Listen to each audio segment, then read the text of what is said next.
TypeScript isn't always going to solve all of your problems, right? I'm a merge conflict queen. I don't know if Ooh. I should be proud of that, but I am. How can I make the most amount of functionality happen with the least Mhm. amount of code humanly possible? And I feel like that's Yeah. exactly what they did. I remember looking for a job. I was applying and getting a lot of rejections, and I made a post on Twitter. Why is no one hiring me? What's going on here? And Danny, you responded.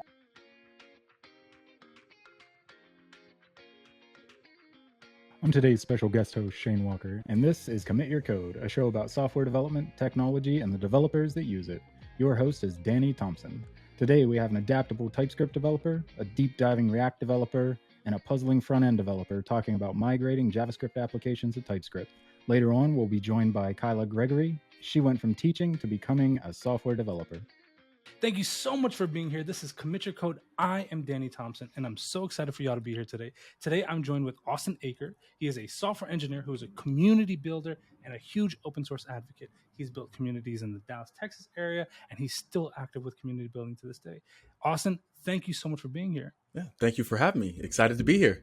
Well, Austin, why don't you introduce yourself for people at home? Hello, everyone. My name is, again, Austin Akers. I'm currently a senior software engineer at Spring Health. Outside of work, when I'm not spending time with my amazing wife, I enjoy being, just contributing and just being a part of the local community. Fun fact, I am a breakdancer. I play cello, and I also enjoy Muay Thai. So, yeah. Hey, we can talk about the Muay Thai thing later, but Hey, it's a little. I do a little something, Hey, I I also love Brazilian Jiu-Jitsu, okay? Like Brazilian Jiu-Jitsu is pretty... I haven't seen it, yes, so yeah. I do Muay Thai 3 days a week, and I do Jiu-Jitsu 3 days a week. So, ooh, nice. It's been my thing. Hey, Shane, why don't you introduce yourself for those at home? Yeah, absolutely. My name's Shane Walker. I'm a self-taught software engineer. I'm currently out of Chicago. Fun fact about me is I know sign language. My daughter was born deaf, so had to learn sign language. But yeah, I enjoy spending time with my family and wrangling some code. Hey, that's an amazing skill to have. So today's big subject is migrating JavaScript applications to TypeScript. And when I approached you about the subject and we talked about it, I was like, this is a really interesting topic. I've been through this migration myself, and I thought this could be really interesting to talk about from not just the technical aspects, but what the business commitments can even be to something like this. So I guess we can kind of jump into this. And so the first question I think that everybody would wonder and ask about is, what are some of the benefits of shifting from JavaScript applications to TypeScript to where the business actually saw the benefit in migrating? It's not an easy shift. It takes quite a commitment, especially when you're talking about refactoring old code and the legacy code in the code base. So what are some of the benefits that make someone actually want to go through that process? Well, I'll even just start from the technical side, and then we can go over to the business side, right? Again, like when I joined Spring Health, I joined in the middle of the process of actually a TypeScript migration, which has been very fun and very interesting, right? Because it comes with its own levels of complexity and resource allocation with it, right? So one of the benefits from a technical side, right, going from JavaScript to TypeScript, a lot of people say this, we talk about type safety, right? And I think that's very, very important.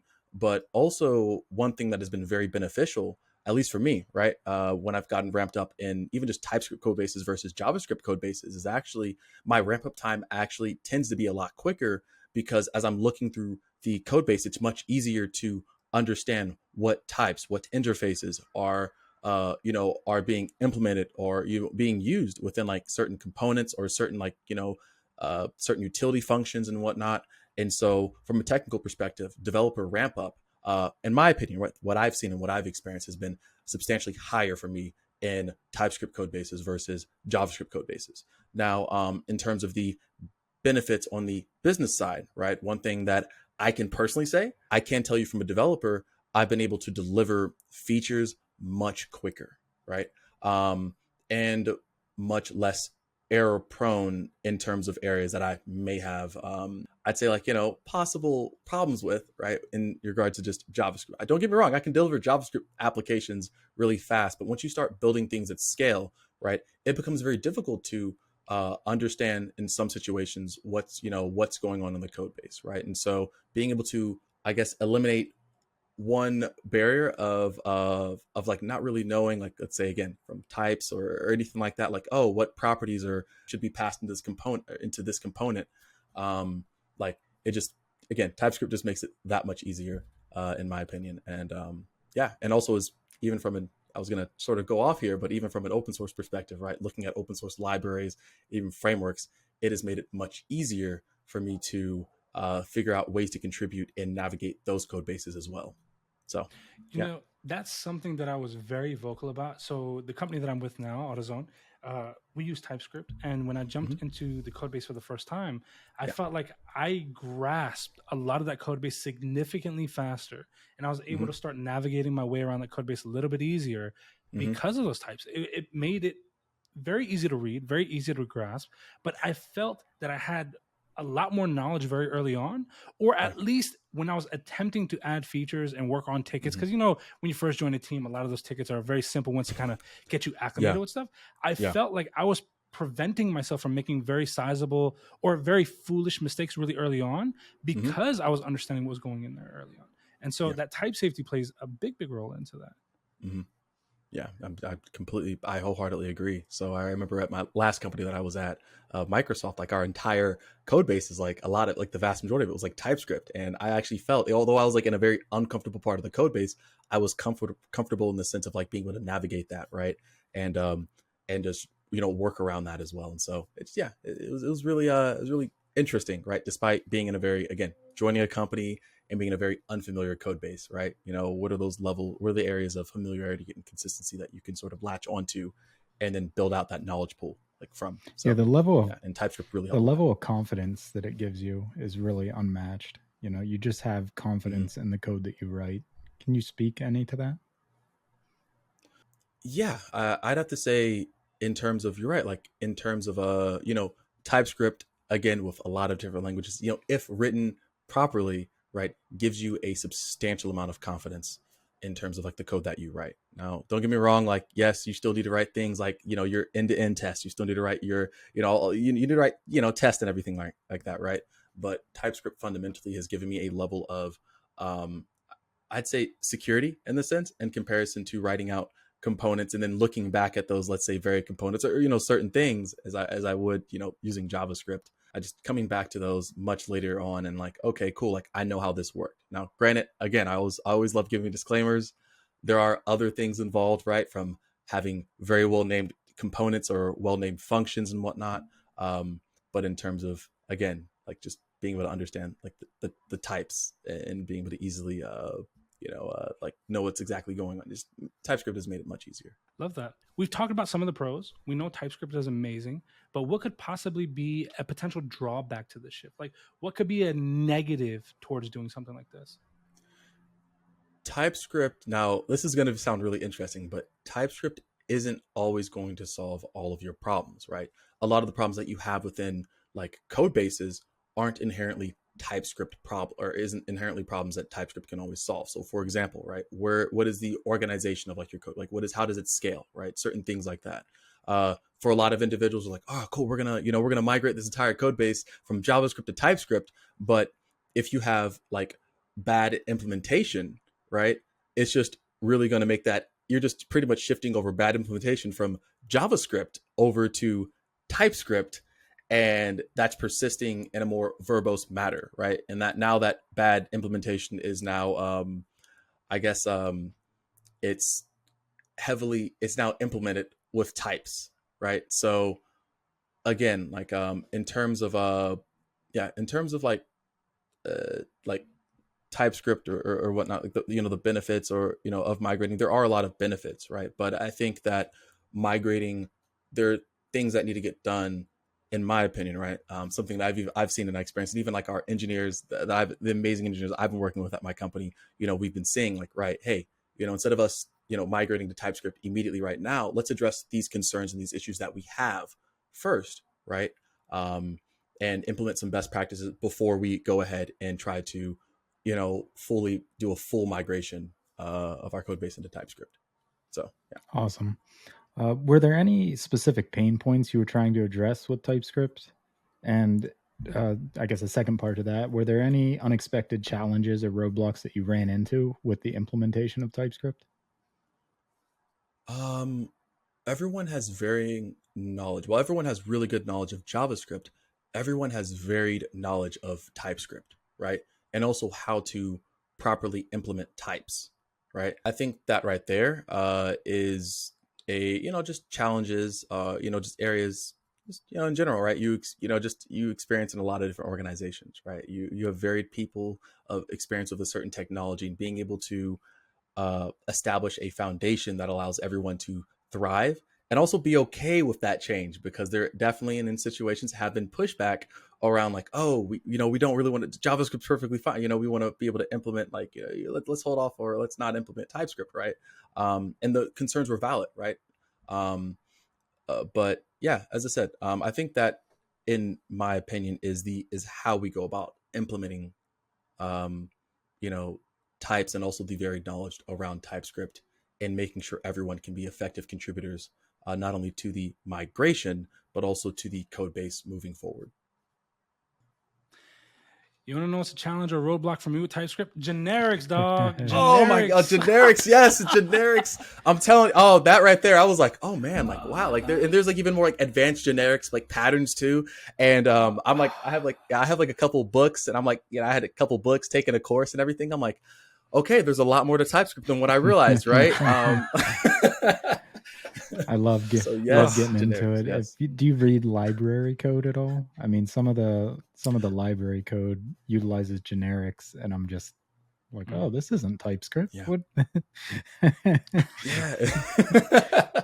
Yeah. So a couple of libraries were like, I've just a few libraries I've like dove into, and like read that code was actually, well, when I was at like, again, Microsoft, right, ended up doing a sort of going to take a shift here, right?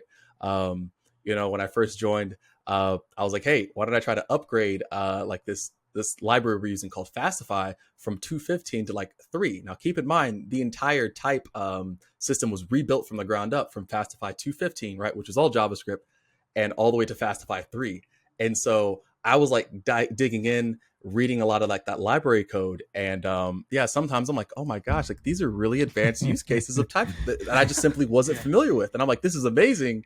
But I was like, wow, my TypeScript knowledge was definitely lacking. So That's the one thing that I find myself sometimes with TypeScript, even with our current company now. I feel like we're probably using maybe 10% or 20% of the capabilities of what TypeScript could be. But then when I start looking at more advanced use cases, I find myself in a situation where I'm like, do we start upgrading the level of complexity to what we're using with TypeScript? And then by doing so, do we create an additional hurdle for newer team members that may be joining the team that may not necessarily be familiar with this? So now it's like, what do you do? How do you choose, hey, we're going to make this way more complex and harder to figure out, but we're going to get the trade-off of having way more safer code and a lot of more benefits and tools that we can utilize? Or do we keep it easy for new devs that join the team that can contribute? And is the benefit really there by using it? Like, does it outweigh everything that you're sacrificing in that regard? I kind of find myself in that limbo all the time. Yeah, no, I definitely hear you, right? My biggest thing when it came to stuff like that, right, is I always question, like, does this it doesn't have to be component, but this, like, is this piece of logic, does it actually have to be this complicated, right? Can I break this down into a more composable pattern, right, to make it easier for people to read? Because at the end of the day, no matter whether it's JavaScript or even TypeScript, right, at the end of the day, when I'm writing TypeScript code, I'm writing TypeScript code for other developers, not only just for myself, but also other developers. How can I make sure, and what are ways that I can do to make this as easy as possible, right? How can I break down this really complex piece of logic and simplify that for someone else to read? I mean, honestly, this could be like the Java devs part of me, but I'm very big on like detailed function names, variable names. I'm not the biggest fan of people utilizing like throwaway names. I don't know why people do that. Yeah, I'm not like, a fan of that. Yeah, that was one pain point that I had with like Go, where sometimes you'd utilize situations where it's like sometimes you got a variable X. It's like, okay, what does X do? Like X do, yeah, like this. And I really dislike that pattern. Like, I like being able to read and instantly knowing this is what it's doing. I don't need the extra comments or documentation if it's a well-named variable or function.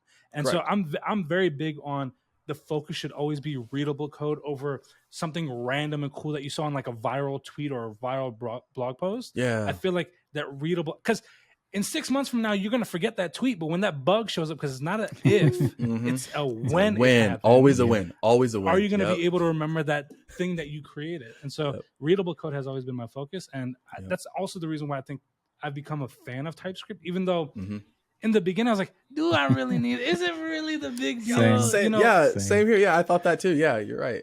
But until I was able to command left click and like able to go through like the actual type definitions, I'm like, okay, wonderful. This is what I'm supposed to be passing in. Or, oh, this is actually isn't taking a date time string. It's not taking a string of an ISO, right? It's actually taking a date time object, right? And like being able to see that, right? And being able to interact with that. And so I think that like has, in my opinion, made it again substantially easier for me to be able to not just navigate that code base and just implement on like functionality. And but no, just to sort of add on to that. But so what are some of the best practices you're planning on using and having your team use in this changeover? Well, let's say, it's more of like a collective, right? It's definitely like a team effort, right? Of like all of us, we have like RFCs and everything. But in terms of like the migration process, right? Things that we've been doing, right? Again, this code base that we have, a lot of really great things have been contributed to it. Now we're wanting to harness more wonderful capabilities. That's not even just TypeScript related, right? Again, the migration from JavaScript to TypeScript is great, but there's other things that need to be addressed. And so we're looking to, again, utilize hooks more, right? So the utilization of hooks, of React hooks, has been very helpful, right? Let's improve our things like could be also like what does caching strategies look like, right? What does state management actually look like along those lines, right? And again, benefits of also using React hooks.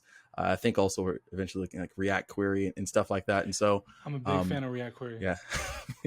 Sorry. Tanstack. Was it Tanstack? Tanstack. Yeah. Tanstack. Yep. We're using it at work, and it's become such like a game changer in state management, especially when because Tanner, he kind of gave a great example of this when I spoke to him about this. He said, the way that I look at state now isn't just state by itself, but it's client side state versus server side state. And I was like, that's, he basically said something that I've been thinking, but didn't have the words for. And it just kind of changed my whole approach on a lot of things. I'm even, this podcast will probably come out after Render ATL, but I'm giving an entire talk at Render ATL on React Query because I feel like it's become such a big tool in what I'm doing. I can't recommend it enough. Yeah, I use it every day, and we're using it across micro front ends, and it's amazing that I can trigger loading in different micro front ends by changing the query key, and it's amazing, and it continues to impress me. I feel like I learn some new little thing. I'll think, well, what I want this on mutation to have an unsettled. Lo and behold, in the documentation, the mutation has an unsettled function, and I'm like, man, these guys have thought of everything. Yep. And not only Tanner, big shout out to TK too, TKDodo. Yeah, TKDodo. Yeah, legend status. They just released the version 5 docs, and I was just going through them literally this morning. They've simplified a lot more items. They've made it way more easier to use. I truly feel like Tanner was, how can I make the most amount of functionality happen with the least amount of code humanly possible? And I feel like that's exactly what they did. That's amazing. Yeah, that's really amazing. They're not sponsoring this, by the way, but Tanner's going to cut me a check. It's good to get up sponsors link, or something like that. Yeah, just go and click the link. Yeah, no. No. But you're right. Like, again, like a lot of this, like when it comes to migrating JavaScript to TypeScript, you see all the benefits, but you don't want to migrate your technical debt along with it. You want to mitigate that as much as possible before the migration. So again, like utilizing a lot of those, like, utilizing a lot of the amazing libraries that we have out there. I think so like from Yum versus, understanding the difference between like Yum versus Zod, right? And should we use Zod, right? So things like that, right? And just being able to, so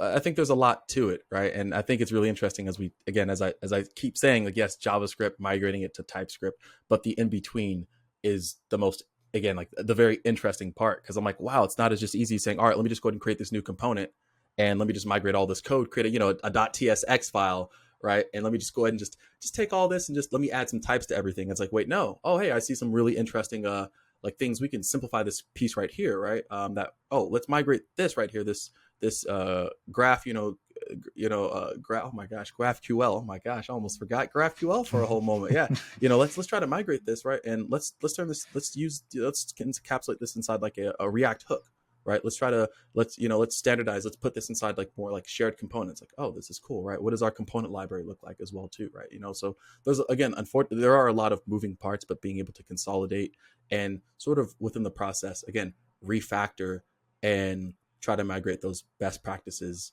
like into like the newer components is something that we've definitely, a lot of amazing teammates have been, including myself, but also a lot of other amazing teammates have really been like putting the time into. So it's been cool. It's been fun. You mentioned technical debt, and this is something that I'm constantly thinking about always, and especially through a migration. You're saying, how do I make sure that we're not migrating the technical debt, but also not creating a ton of extra work? And it kind of made me think about something. How does this migration affect other things outside of just the code base itself, like documentation, existing docs? Like, how much of that is going to have to be rewritten? Can you salvage any of it? Or is this going to become like a new task as well, where we're just recreating all the documentation from scratch again? I think there are, like, in my opinion, there's like different lines of different types of documentation. Like tests are a form of documentation, right? And then you do have like your actual like written docs as well too. And you're right. Like, how do we just say, oh, from this one component, how do we not have, okay, we may have to update the tests, right? We may have to update that and fix that, but also, oh, now we have to write all of this like verbiage around like this specific component. Like, what does that exactly look like? And you're right. Like that is something that we've been discussing a whole lot, right? Because you don't want to turn something as like, oh, this could be like a 2 or 3 day task. Like, how do you, and I think this also comes down to, like, trade-offs, right? So for example, for me, I'd rather have a refactored component and, utilizing TypeScript with, leveraging like the technologies and sort of leveraging the practices that we want inside that component, and also well-written tests that to reference that, right? That are updated and well-referenced, than to have at least, and us then eventually coming back and writing documentation later on. And so again, you have to figure out trade-offs, because if you do all three of these things, it ends up being, well, it's like, cool, the business is like, hey, this is great, but we also need to deliver, right? We need to make sure that we build a platform like to the best of our ability, like, because we want to make sure that, again, Spring Health, like everyone is able to just be able to navigate the platform. We want to be able to deliver to our customers and provide the best experience possible.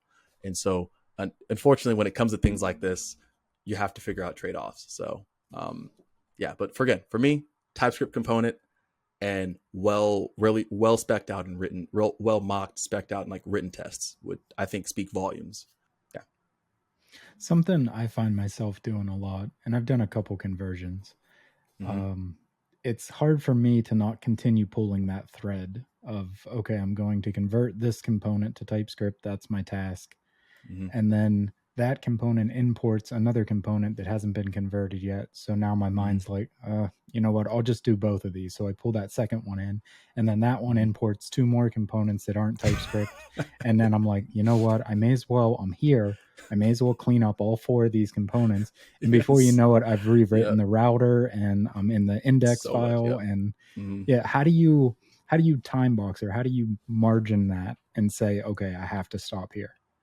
Oh, that's hard. A method that I remember doing, now this actually wasn't TypeScript related, but I remember doing this when I was at a previous company that I was at a couple companies ago. Like I actually like did like an Eisenhower box, right? So low and high impact, and like low and high, like I think what priority or whatnot. I just have to think through this, but like I would actually do like, oh, what's like, the least amount of effort to refactor this, component, like what, and then also what, can it give me high impact, right?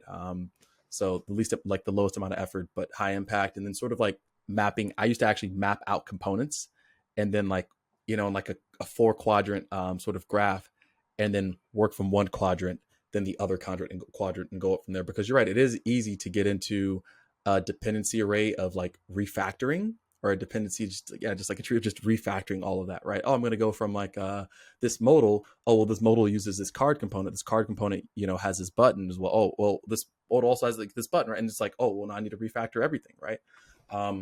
We've also realized too, where it's like, hey, you know what? I'll refactor this modal, and okay, well, right now, okay, we kind of don't have the button itself hasn't been refactored yet, but let's go ahead and just let's just refactor this modal. And the unfortunate part is that this specific component may not be refactored to TypeScript yet, but we'll get to that, right? And then eventually you can go back and refactor that button. But it's yeah, that's again, I kind of, at least for me, right, what I've done in the past is sort of again Eisenhowered it, so using like an Eisenhower method. So for that, Okay. Well, Austin, thank you so much for giving us some insight into what it is that you're doing. It's been amazing having you on this podcast. Thank you, Danny, for having me on. It is a pleasure to be here, and pleasure, be able to chat with y'all about TypeScript. As I said, it's just fun. I think at the end of the day, a lot of the stuff it's just fun, and I just enjoy programming and just love working with people. So yeah. Don't forget to commit your code. All right. Yes. And now we're with Kyla Gregory. She went from teaching to becoming a software developer. Kyla, thank you so much for being a part of this. Why don't you go ahead and introduce yourself for everybody at home? Gregory, I'm a front-end developer, and I work for a puzzling company here in Kansas City. I kind of always ask this question. Like, number one, you're semi-early-ish in your career, but not super early. I feel like you have a lot of experience at this point, especially talking about the way that you kind of grew in this industry. And so I kind of always ask this first question. I love asking this first question because I think everybody can kind of relate to it. But what was the first, I don't know what's going on here moment for you? Like when you first started your first job as a software developer, what was like that moment where you're like, I'm totally confused. I'm out of my element. I don't know how this is going to work out for me, but I need to make this work out. Yeah, it took me some time to come up with one because there are so many. I think even today, I'm just like, what is happening? I have no clue. But if I think back to one of my first, what the heck is happening situations, it would be maybe just a week or two into my first job as a developer. When I was learning how to code on my own, I wasn't working with other developers. We weren't working in parallel, so pushing and pulling and stuff like that. I was always up to date with myself. I didn't have any issues with the code. But when I started working at a new company, I remember I was getting ready to push up some code and I got some sort of error and it was like, you can't push this up. There's a merge conflict. You can't. And I was like, oh my God, what is this? It's so silly to think about now. It's so very minor, but at the time it was terrifying. It's not silly. I hate merge conflicts. I still hate merge conflicts. I'm a merge conflict queen. Ooh. I don't know if I should be proud of that, but I am. I'm very good at them now. But yeah, that was terrifying for me, and I very quickly learned maybe don't work on the same line of code that someone else is, or at least keep your branch up to date. It was very very minor, but that was a big deal to me at the time. I needed someone to help me. It was like, what do I do? What if I break something? What if I destroy the whole database somehow? It was terrifying for me. Yeah, I think that's a pretty common one. I remember having some struggles with Git and fear associated with them. Isn't that funny? First starting out. Yeah. Now it's a breeze. But what are some of the new tools and technologies you were introduced to after landing your role? Oh my gosh. I feel like it's been all the things, and every day it's still something new. When I joined the company, they had just kind of built out the bare bones of the site that I'm currently working on. We're using React, Next.js. I think that was about it at the time. Now we're using things like ZooStand, use SWR, React testing library, Playwright, those have been really fun to dive into and learn more about. Oh, Storybook. That's a big one. I really like Storybook. I think that is a just convenient way for not only developers to see, what our component library looks like and interact with the components and see what type of arguments, you can supply to them, but non-developers can use Storybook too. And I think it's great. I think more people should use it. So this kind of like leads me into something. You've mentioned a lot of big technologies. These aren't small things by any shape or form.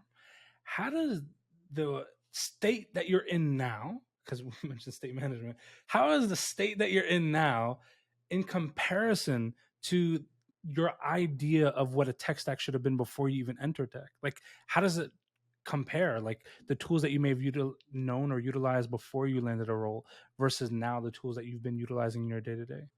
I mean, I'm just realizing that there's a lot out there.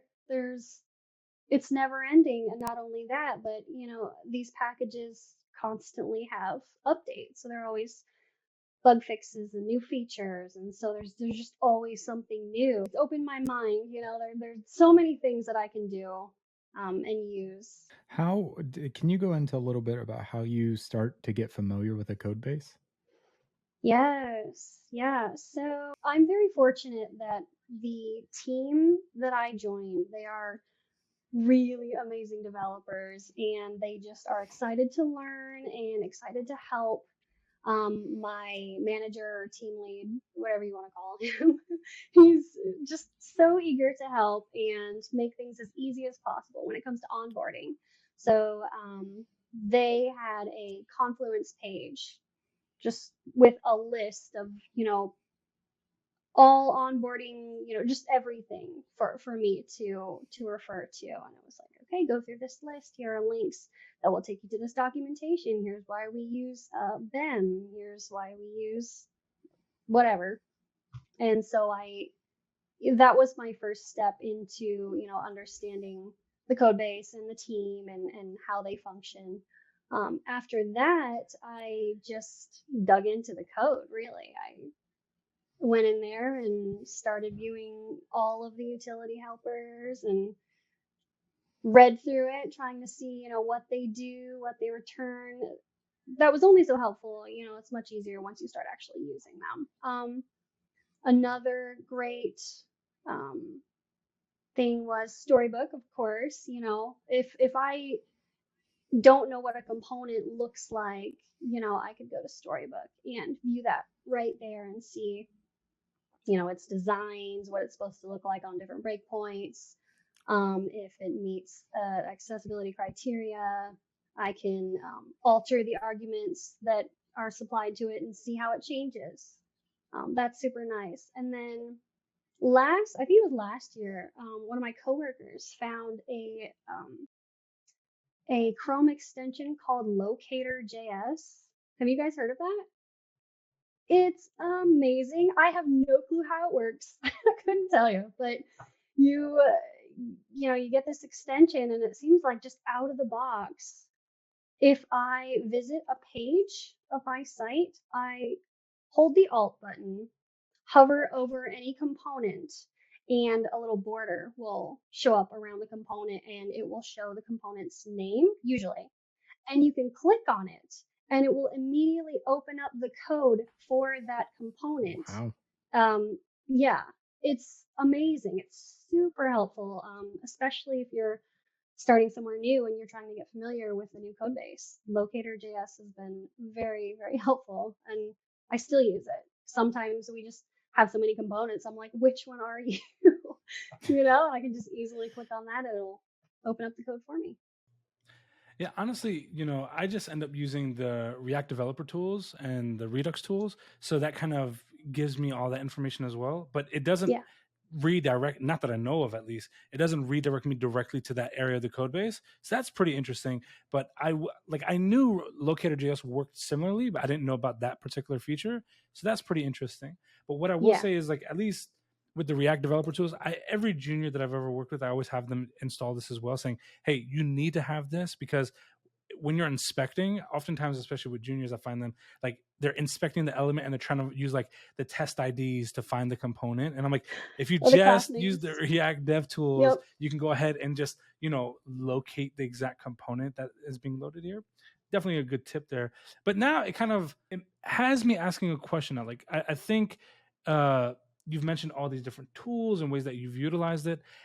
And especially with your background being teaching, like, what processes did you find that exist in tech that you may have not even known about because you were in a different field? Like, what are certain things that are done in the world of tech that didn't necessarily exist in your teaching world? As a developer, we typically have tickets, right? We have maybe a feature epic or whatever, some very big goal in mind. And we break these down, these, tiny jobs. Instead of trying to tackle it all at once, we break it out into pieces. Everybody gets a ticket and we tackle it piece by piece. And when we're all done, we now have our new feature or whatever. And there weren't any small goals that we had set out, for each teacher, so that we could all accomplish one big goal. And I feel like I should utilize that more often with everything in life. They say set small goals for yourself, and then eventually you'll reach that big goal. And yeah, I think it's been mind-boggling for me. I need structure in my life. I just need it. I can't, if I see one giant goal and I just get overwhelmed. I'm like, oh, what do I do? And having it broken down like that with, detailed information, acceptance criteria, it just makes my life so much easier. I'm a big believer in having very scary, almost mountain-like goals that you just continue to break down further to where it becomes manageable. Like, even this podcast, even though it's something simple as a podcast, it is a mountain of a goal to have consistent episodes where it's 3 guests on every single one. I was like, that's a ridiculous idea that's going to be almost impossible to maintain over the long term. And I was Yeah. like, that's scary enough that I really like it and I want to try it out. And so either I fall flat on my face and we have a couple good episodes where everyone enjoys themselves, or this becomes a thing that I kind of maintain over the long term. I'm definitely hoping for the latter. But a lot of the goals that I've had have been very monumental, that have totally changed the trajectory of my career or my life. And I definitely see the merit of the structure of a sprint where, hey, for 2 weeks, we're focused on XYZ and you keep chipping away at it. And the one thing that we had a previous guest here, Carla Montoya, who actually was an immigrant from Venezuela, who was a teacher in Venezuela and taught in America, taught herself how to code and became a software developer, which was an amazing story. But even for her, she said, one of the things that I liked was we had an entire year's lessons plan already planned out. Here, it's like we know what we're doing for 2 weeks, and then we have to figure out what we're doing after that. Yes, it's so nice. So I'm curious, when you decided to make the jump into tech, what was a scary thing that you were facing, and then what got you over the hurdle? What really made you decide, okay, I'm going to do this. I'm going to go for this? Working as a teacher was surprisingly fulfilling. I love my kids. They're still my kids. I adore them, and it was a lot of fun. It was also very low pay, and there was, I guess, a bit of a ceiling, and I was just kind of coasting. Just kind of coasting along. I had never intended on teaching for the rest of my life. Working at a daycare. It was just kind of temporary, but even then, I didn't know where I wanted to go from there. I had at one point pursued personal training, which was awesome. I love working out. It's super fun. I loved helping people that way. But once again, it took a while to build clientele, and I wasn't making enough money to make ends meet. And so, anyway, I just wanted to try something new. My husband's actually self-taught, and he was able to teach himself and get himself a great paying job, and every day he's learning something new. And so I was like, you know what, this is completely out of ordinary. This is not like me at all. I'm just I never have been a technical person. So this is just, you wouldn't expect me to pursue this, but I was like, you know what, I'm just gonna give it a shot. I'm intrigued. I want to see what I'm capable of, and pursue this, area that I'm terrified of, frankly. But I joined Twitter, and that's actually where I found Danny and so many other people. And everybody was so helpful and kind and welcoming, and there were just tons of knowledgeable developers, and it was inspiring to me. And so I don't know if there was any, defining moment or that I was even terrified, because I was more excited than anything. I was just like, I'll give it a shot. If I, really suck at this, then that's okay. I tried. I gave it my best. That's all I can do. And it has worked out. That's an inspiring story. Thank you. That's an inspiring Thank story. you. So far, so good. Hey, like I always say, I haven't gotten fired yet, so I'm taking that as a good sign. Taking it as a good sign. So it kind of, now I'm very curious. Can you talk about like a particular technical problem you've solved in the past and how you went about approaching it? Yeah, actually, every day. It's always something, but yeah, there is a specific situation I can think of, and that was so on our site, you can play games, and you can also favorite games. You can favorite them and then go to your favorites page, where it will display a list of your favorite games.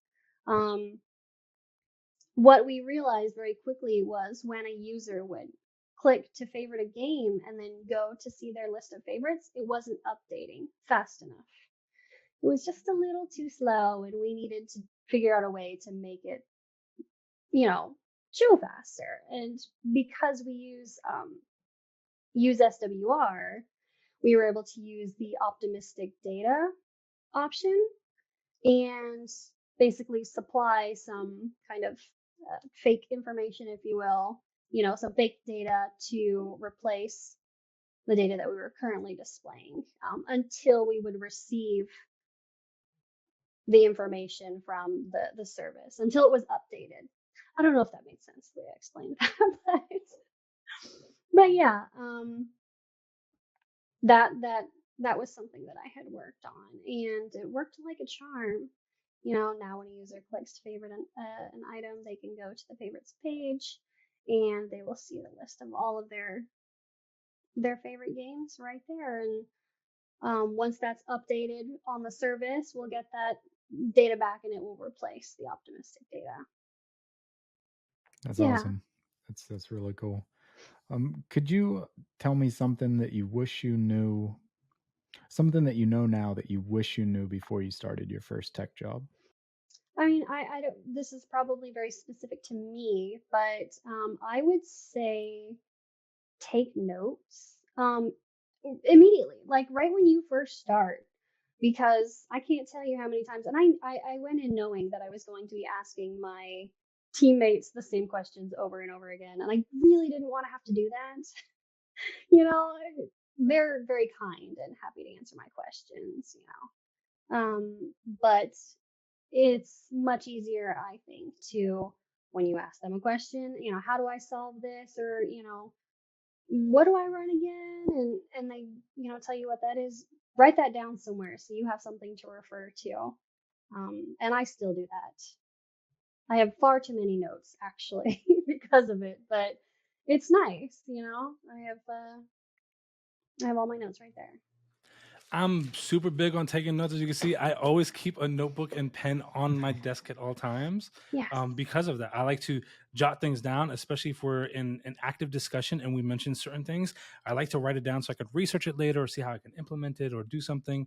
And I constantly take notes to where if somebody said something in the meeting, they're like, well, Danny probably wrote it down, so it's probably true. Like, so I don't get too many combatants anymore in that regard. But I love asking this question. I haven't asked it in a while, and I really want to ask it now because I think this discussion really kind of gravitates towards it. But what was your "Mama, I made it" moment? What was that moment where you were like, "Mama, I made it. I'm doing exactly what I want to do. I'm working on my terms, and I'm in the industry that I want to be in"? Oh my gosh. That's it. I mean, the paycheck was great. We'll say that. That was a big one, like, look what I've done. I did this. My first commit was awesome. And oh my gosh, just when I first got hired, all of us developers, we went out to like a little bar / arcade, and I was super new. There were a bunch of people there I hadn't met yet, and we all stood outside and we were just chatting, and I was so excited, and I was thinking, I'm surrounded by all these developers right now. Oh my gosh, I can't believe I'm here. Like, I was just flabbergasted. I couldn't believe it. I was so happy, and that was definitely a moment that I won't forget. Yeah, I still remember the excitement of like my first code review that went well, and I'm like, I can actually do this, and I've got proof now. Like, yes, yeah. Yeah. Well, Kyla Gregory, thank you so much for being a part of this. You were an absolute pleasure. You gave some great advice. I know there'll be a ton of people tuning in for this one. Is there any last comments you want to make? Anything you want to plug? I just want to thank you for having me on here, Danny. You've been insanely helpful from the very beginning. I remember looking for a job. I was applying and getting a lot of rejections, and I made a post on Twitter, why is no one hiring me? What's going on here? And Danny, you responded. So many people did, but you said, do you have a LinkedIn? The answer was no. Do you have, any projects on GitHub that you can show other people? The answer was no. I was like, okay, I've got some work to do here. So you've been so kind and helpful from the very, very beginning. So I just want to thank you for having me on here. And hopefully I've inspired some newer developers. I've been doing this for almost 2 years, and I feel just as fresh as when I first started. But it's been fun. Casey here in Kansas City, if you guys nice. have heard of that. So if Yeah. anyone attends, I won't be speaking, so you'll have to just search for me. Probably standing by a hot dog stand or something. But yeah, come on by. No, thank you so much for the kind words. I recorded all that just in case you weren't aware, but it's definitely going on something. But no, honestly, that's the reason why I do this, with the ultimate hope that if I've been able to help somebody in some way, shape, or form, that they continue being positive for other people. And the fact that you even said that showcases that why others in higher positions should be focused on helping juniors. So if you are a senior developer, I ask you, give back in whatever way that you can. You'll be so shocked where that junior developer ends up landing in 2 years. And the fact that somebody was positive to them could be the exact reason why they end up being positive to someone before them. So that's the whole reason why I do all of this, that I'm a very firm believer that positive impact creates more positive impact. And this is literally a real-time testament to that. I didn't know she was going to say that. So I'll send the check in the mail, just to make sure. But, no. But sincerely, I'm so grateful that you're in this industry. And I truly believe that this industry is now better with you in it. So thank you for doing this. Don't forget to commit your code. And as always, I will see you on the next one. Goodbye, everybody.